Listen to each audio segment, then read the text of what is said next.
আচ্ছা, তোমরা আমার মতো কে কে তেঁতো খেতে পছন্দ করো অবশ্যই কিন্তু কমেন্ট করে জানিও। এই শাকটা বহু পুরনো, পুরনো দিনের লোকেরা তো চেনে, আর নতুন দিনের লোকেরা খুব কমই হয়তো চেনে।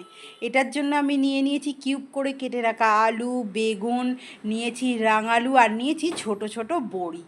এইগুলো দিয়েই আজ বানাবো এটার চচ্চড়ি। খেতে কিন্তু দারুণ লাগে, গরম ভাতের সঙ্গে প্রথমেই খেলে কিন্তু তেতো তেতো দারুণ লাগে। বড়িগুলোকে ভেজে আমি লালচে করে তুলে নিলাম। এরপর দেবো 5 ফোড়ন, শুকনো লঙ্কা, বেশ ভালো করে আমি ভেজে নিচ্ছি।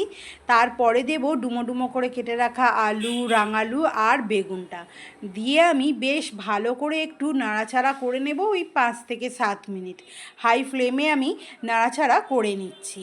এরপর দেব স্বাদ অনুসারে নুন, দেব সামান্য একটু হলুদ, দেব আমি গোলমরিচের গুঁড়ো, দিচ্ছি আমি গরম মশলার গুঁড়ো, দিয়ে আমি খুব ভালো করে নাড়াচাড়া আবারও করে নিচ্ছি, যাতে মশলাটার সঙ্গে সবজিটা বেশ ভালো করে হয়ে যাবে মাখামাখি এবং ভাজা ভাজা।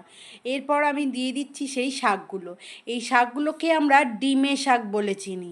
তোমরা কে কী বলে চেনো অবশ্যই কিন্তু কমেন্ট করে জানিও।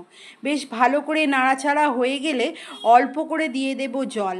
এই শাকটা কড়াই দিলেই কিন্তু একদম নেতিয়ে অল্প হয়ে যায়। সেদ্ধ হয়ে গেছে সমস্ত সবজি আর শাক। এবার বেশ ভালো করে নেড়েচেড়ে নেব। আমি একটা বড় চামচের সাহায্যে আলু আর রাঙালুকে বেশ ঘেটে ঘেটে দিচ্ছি, তাতে খেতে আরও সুন্দর হয়। আর যে বড়িটা ভেজে রেখেছিলাম সেগুলোকে হাতে করে একটু ম্যাশ করে নেব, নিয়ে আমি দিয়ে দেব শাকের ওপরে। তাহলে খেতে দারুণ লাগে। বড়িগুলো কুড়মুড় কুড়মুড় করে আর শাকটা হয় তেতো। এটাও কিন্তু খেতে গরম ভাতে দারুণ লাগে। টাটা বন্ধুরা।